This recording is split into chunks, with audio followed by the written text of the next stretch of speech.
الحمدللہ وکفا والصلاة والسلام علی سید الانبیاء اما بعد فاعوذ باللہ السمیع العلیم من الشیطان الرجیم بسم اللہ الرحمن الرحیم یا ایہا الذین آمنوا کتب علیکم الصیام کما کتب علی الذین من قبلکم لعلکم تتقون۔ معزز سامعین کرام، عزیز دوستو، بزرگوں اور بھائیوں، اللہ رب ذوالجلال کا بڑا احسان ہے اور ہم سب پر اس کا خاص فضل و کرم ہے کہ اس نے زندگی میں ایک دفعہ پھر ہمیں رمضان المبارک کی برکتوں اور رحمتوں کو سمیٹنے کا موقع نصیب فرمایا ہے۔ حقیقت بات یہ ہے کہ یہ اللہ رب ذوالجلال کی طرف سے بہت بڑی نعمت ہے جو ہمیں میسر آئی ہے تاکہ ہم اس مہینے میں اپنے رب تعالیٰ کو راضی کر سکیں۔ یہ رحمتوں اور برکتوں والا مہینہ جس کے بارے میں اللہ کے رسول صلی اللہ علیہ وسلم ارشاد فرماتے ہیں کہ اذا دخل رمضان، جب رمضان کا مہینہ شروع ہوتا ہے، فتحت ابواب السماء، آسمان کے دروازوں کو کھول دیا جاتا ہے، وفی روایت فتحت ابواب الجنہ، جنت کے دروازوں کو کھول دیا جاتا ہے، وغلقت ابواب جہنم، اور جہنم کے دروازوں کو بند کر دیا جاتا ہے، وسلسلت الشیاطین، اور شیاطین کو جکڑ دیا جاتا ہے۔ یہ جو جنت کے دروازے کھلنے اور جہنم کے دروازوں کو بند کرنے کا ایک مطلب یہ بھی ہے کہ اللہ رب ذوالجلال جنت کی طرف جانے والا راستہ آسان بنا دیتے ہیں، اور جہنم کی طرف جانے والا راستہ جو ہے وہ انسان کے لیے مشکل ہو جاتا ہے، گناہوں کو چھوڑنا انسان کے لیے آسان ہو جاتا ہے۔ ہم اس بات کو اس انداز میں بھی سمجھ سکتے ہیں کہ انسان کو اللہ کی نافرمانی کی طرف لے کے جانے والی تین بنیادی چیزیں ہیں۔ تین چیزیں بنیادی طور پہ بڑی بڑی ایسی ہیں جو انسان کو اللہ کی عبادت سے روکتی ہیں، جو انسان کو نافرمانی، بے حیائی، برائی، فحاشی کی طرف لے کے جاتی ہیں۔ ان میں ایک تو انسان کا ماحول ہے، اس کا انوائرمنٹ ہے کہ وہ جس طرح کے ماحول میں رہتا ہے، بعض دفعہ ہمارا ماحول جو ہے وہ ہمیں برائی کی طرف، اللہ کی نافرمانی کی طرف لے کے جاتا ہے، نیکیاں کرنے میں، نمازوں کی ادائیگی میں رکاوٹ بن جاتا ہے۔ اور دوسری چیز وہ انسان کا ازلی دشمن شیطان ہے، جس نے اللہ تعالیٰ کو کہا تھا جنت سے نکلتے وقت کہ میں تیرے بندوں کو گمراہ کروں گا، آگے سے، پیچھے سے، دائیں سے، بائیں سے جا کے ان کو تیرے رستے سے روکنے کی کوشش کروں گا۔ وہ انسان کو برائی کی طرف لے کے جاتا ہے، گناہ کے کام، فحاشی اور بے حیائی کے کام، رشوتیں اور دیگر جو مال کے معاملے میں نافرمانیاں ہیں اللہ تعالیٰ کی، ان کو بڑا خوشنما بنا کے انسان کے سامنے پیش کرتا ہے۔ اور تیسری ایک اہم چیز وہ انسان کا اپنا نفس ہوتا ہے۔ جب انسان برائیاں کرتا رہتا ہے، گناہ کرتا رہتا ہے، اللہ کی نافرمانی کے راستے پہ چلتا رہتا ہے، تو یہ نفس جو ہے یہ بھی برائی کا عادی ہو جاتا ہے، پھر یہ نیکی کی طرف متوجہ نہیں ہوتا، اس کی طرف کم جاتا ہے، گناہ کی طرف زیادہ جاتا ہے۔ اس مہینے میں اللہ رب ذوالجلال ہم پر یہ عنایت اور فضل و کرم کرتے ہیں کہ ایک تو ماحول بہتر ہو جاتا ہے، ہر طرف نیکی کا ماحول بننا شروع ہو جاتا ہے، نمازیں پڑھی جا رہی ہیں، قرآن کی تلاوت کی جا رہی ہے، ذکر اذکار ہے، سحری ہے، افطاری ہے، یعنی انسان کا ماحول بہت حد تک جو ہے خاص طور پہ ہمارے معاشروں میں وہ ہمیں نیکی کی طرف لے جانے میں مددگار ہو جاتا ہے، اور اس کا جو برائی کی طرف لے جانے والا کردار ہے وہ بہت کم ہو جاتا ہے۔ شیاطین کو اللہ تعالیٰ جکڑ دیتے ہیں۔ اب انسان کو اللہ تعالیٰ موقع دیتے ہیں کہ ایک ہی تمہارا دشمن باقی ہے، وہ ہے تمہارا اپنا نفس، اس کو تم درست کر لو، اس کا تزکیہ کر لو، اس میں اللہ کی یاد، اللہ کی محبت اپنے دل میں پیدا کر لو، اللہ کا ڈر اور خوف پیدا کر لو۔ تو اس کا مطلب یہ ہے کہ تمہارے تینوں دشمن جو تمہیں اللہ کے رستے سے روکتے ہیں، جنت کے رستے سے روک کے جہنم کی طرف لے کے جانے والے ہوتے ہیں، ان سے تم بچ پاؤ گے۔ تو اس سے ہم اندازہ کر سکتے ہیں کہ یہ مہینہ ہماری زندگی میں کتنا اہم ہے، کتنا ضروری ہے۔ اس لیے ہمیں اس مہینے کو بہت اہمیت دینی چاہیے اور خاص اس کے لیے کوشش اور کاوش کرنی چاہیے۔ اور اللہ کے رسول صلی اللہ علیہ وسلم فرماتے ہیں وَلِلَّهِ اُتَقَاءُ مِنَ النَّارِ وَذَلِكَ كُلَّ لَيْلَةٍ، رمضان کی ہر رات اللہ تعالیٰ کچھ لوگوں کو، کچھ خوش نصیب لوگوں کو جہنم سے آزادی کا پروانہ عطا فرماتے ہیں۔ تو ہمیں کوشش کرنی ہے کہ اس مہینے کو اس انداز میں گزاریں کہ ہم اللہ رب ذوالجلال کی رحمت کو حاصل کر سکیں، اپنے خالق کو، اپنے مالک کو خوش کر سکیں اور اس سے جہنم سے آزادی کا پروانہ حاصل کر سکیں۔ تو یہ اللہ رب ذوالجلال نے ہمیں زندگی میں ایک موقع اور عطا کر دیا ہے کہ ہم اپنے گناہوں کی معافی حاصل کر کے وہ جو ہمارا رستہ بدل چکا ہے، ہم جہنم کے راستے کی طرف زیادہ بھاگتے ہیں، نافرمانی اور بے حیائی کے راستے کی طرف زیادہ بھاگتے ہیں، گناہوں کی طرف زیادہ بھاگتے ہیں، اس سے بچ جائیں۔ اللہ کے رسول صلی اللہ علیہ وسلم فرماتے ہیں کہ رمضان کی پہلی رات اللہ تعالیٰ کی طرف سے منادی کرنے والا یہ آواز لگاتا ہے یا باغی الخیر اقبل، اے نیکیاں کرنے والے اور زیادہ بڑھ جا، اور زیادہ نیکیاں کرنا شروع کر دے، اپنے خالق اور مالک کو خوش کرنے کے لیے اس کی عبادت اور زیادہ شروع کر دے۔ وَيَا بَاغِيَ الشَّرِّ اَكْثِرْ، اے 11 مہینے اپنے رب کی نافرمانیاں کرنے والے، اپنی خواہشات کے مطابق زندگی بسر کرنے والے، وقت کے رسم و رواج کو دیکھ کے اپنے لائف سٹائل کو بنانے والے، آج تمہارے پاس موقع ہے، باز آ جاؤ، رک جاؤ، اس رحمتوں والے مہینے میں کچھ حاصل کر لو۔ تو ہم نے اس مہینے کو اچھے انداز میں گزارنے کے لیے اور اس سے کما حقہ فائدہ حاصل کرنے کے لیے کوشش کرنی ہے اور اپنے کچھ ٹارگٹ سیٹ کرنے ہیں، کیونکہ جب انسان اپنا کوئی ٹارگٹ سیٹ نہیں کرتا، پلاننگ نہیں کرتا کسی کام کے لیے، تو اس کی کامیابی کے امکانات کم ہوتے ہیں۔ ایک تو ہم نے یہ پلاننگ کرنی ہے کہ ہم نے اس مہینے میں کتنی عبادات کرنی ہے، اس کا کوئی ٹارگٹ سیٹ کرنا چاہیے،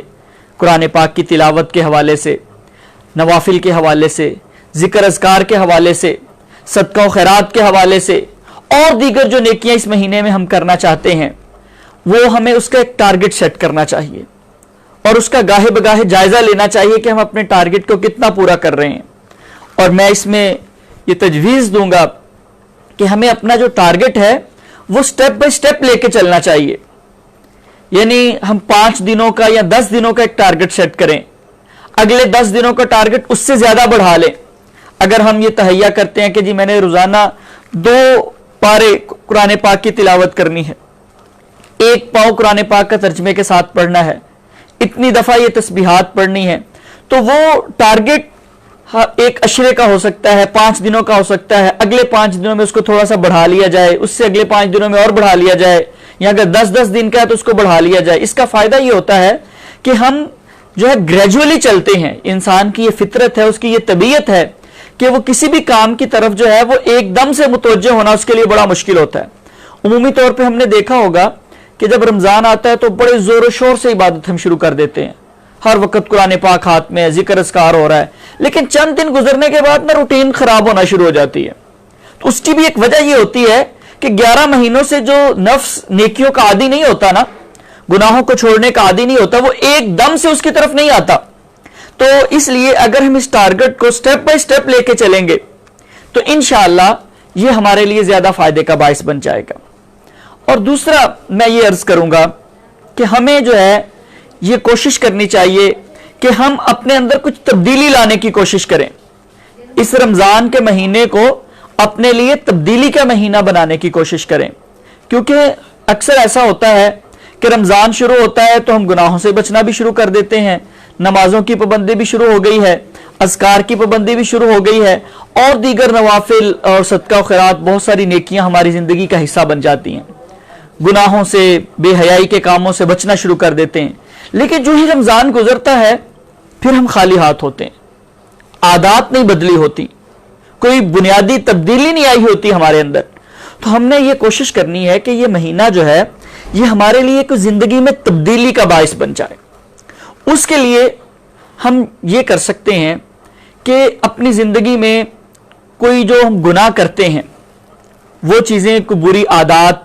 گناہوں کی جو عادت بن گئی ہے، ان میں سے کوئی 4-5 کی ایک لسٹ بنا لیں, باقیوں کی بھی کوشش کریں لیکن خصوصی طور پہ ان 5 بری عادات کو ہم فوکس کریں. ہوتا ہے اصل میں یہ ہے کہ انسان بتدریج گناہوں کی طرف چلتا چلا جاتا ہے. ایک چیز جو اس کو بہت بڑا گناہ لگتی ہے نا, جب وہ آہستہ آہستہ اس کو کرنا شروع کر دیتا ہے تو اب وہ اس کو گناہ نہیں لگتا. مثال کے طور پہ بہت سارے لوگ ہم میں ایسے ہوتے ہیں جن کو میوزک سننا اب گناہ نہیں لگتا. گریجولی یہ ایسا ہوتا ہے, یعنی پہلے یہ ہوتا تھا ہم جب شروع کرتے ہیں ٹی وی کے پروگرام کو اس طرح کی چیزیں تو وہ باتیں خبروں سے شروع ہوتی ہیں کہ جی خبریں سننے کے لیے, حالات حاضرہ سے واقف رہنے کے لیے یہ ضروری ہے. پھر ایک وقت آتا ہے کہ انسان انٹرٹینمنٹ کے پروگرام سننا شروع کر دیتا ہے, اس میں جو میوزک آ رہا ہے, اس میں جو غیر محرم عورتیں آ رہی ہیں, آہستہ آہستہ اس کا دل و دماغ اس کا عادی ہو جاتا ہے, اس کو اب یہ گناہ نہیں لگتا, وہ سمجھتا ہے یہ بہت نارمل سی چیز ہے. پھر بات ڈراموں پہ, فلموں پہ, پھر بے حیائی کے کاموں میں, اور انسان الجھتا چلا جاتا ہے. یہ میں نے ایک مثال دی ہے چھوٹی سی کہ کس طرح بتدریج انسان برائی کی طرف چلا جاتا ہے. پھر ایک وقت آتا ہے کہ اس کو وہ گناہ ہی نہیں لگتا. تو ایسی کوئی 5 بڑی بڑی عادات, غلط عادات, 5 گناہ جو ہماری زندگی کا مستقل حصہ بن چکے ہیں, جو اب ہمیں گناہ نہیں لگتے, جن کو کر کے اب ہمیں شرمندگی محسوس نہیں ہوتی, جن کو ہم چھپانے کی کوشش بھی نہیں کرتے کیونکہ ہمیں وہ گناہ لگتے ہی نہیں ہیں, ان کی ایک لسٹ بنا لی جائے اور تہیہ کر لیا جائے کہ اس مہینے میں انشاءاللہ ان 5 گناہوں کو اپنی زندگی سے خارج کر دینا ہے. باقیوں کو بھی چھوڑا جائے, ان کی بھی کوشش کی جائے, لیکن میں عرض کروں گا کہ جیسے انسان گناہ کی طرف بتدریج آتا ہے نا, ایک دم سے سارے گناہ اس کی زندگی کا حصہ نہیں بنتے, اور آہستہ آہستہ وہ چھوٹے سے بڑے گناہ کی طرف آتا ہے. اسی طرح اگر وہ واپسی کا سفر شروع کرے گا تو وہ بھی بتدریج اگر کرے گا تو زیادہ بہتر ہوگا. تو ایک لسٹ بنائی جائے, اس مہینے کا ٹارگٹ سیٹ کیا جائے کہ ہم نے کون سی برائیاں, کون سے گناہ, کون سی اللہ کی نافرمانی کی باتیں, ان کا تعلق جو ہے وہ کانوں کے ساتھ بھی ہو سکتا ہے, زبان کے ساتھ بھی ہو سکتا ہے, ان کا تعلق جو ہے وہ آنکھوں کے ساتھ بھی ہو سکتا ہے, ان کا تعلق ہمارے رویے کے ساتھ بھی ہو سکتا ہے, ہمارے لین دین کے ساتھ ہو سکتا ہے, کاروبار کے اندر کوئی گناہ کی چیز شامل ہو سکتی ہے. تو ان میں سے کچھ چیزیں ہیں, ان کو ترک کرنے ہم اپنا ٹارگٹ بنا لیں اس مہینے کے اندر. اسی طرح کوئی 5 بڑی نیکیاں ایسی جو ہماری زندگی سے نکل چکی ہیں, جن کو ہم آہستہ آہستہ چھوڑ چکے ہیں, جو پہلے کام کرتے تھے نیکی کے اب نہیں کرتے. بعض دفعہ ایسے ہوتا ہے کہ آہستہ آہستہ ہم نمازوں کی جو سنتیں ہیں ان کی ادائیگی چھوڑ دیتے ہیں. پہلے ان میں سستی ہوتی ہے, پھر اس کا نتیجہ یہ نکلتا ہے کہ فرائض کے اندر سستی آنا شروع ہو جاتی ہے. اذکار کی عادت بعض دفعہ آہستہ آہستہ وقت کے ساتھ ساتھ چھوٹنا شروع ہو جاتی ہے. بعض دفعہ نمازوں کا خشوع و خضوع غائب ہونا شروع ہو جاتا ہے. بعض دفعہ اذکار کی جو عادت ہے وہ کم ہونا شروع ہو جاتی ہے. بعض دفعہ جو صدقہ و خیرات ہے اس سے توجہ ادھر ادھر ہونا شروع ہو جاتی ہے. تو ایسا اکثر ہو جاتا ہے ہماری زندگی میں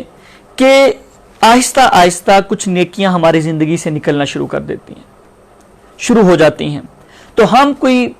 زیادہ نہیں, کوئی 5-10 ایسی نیکیوں کی ایک فہرست بنا لیں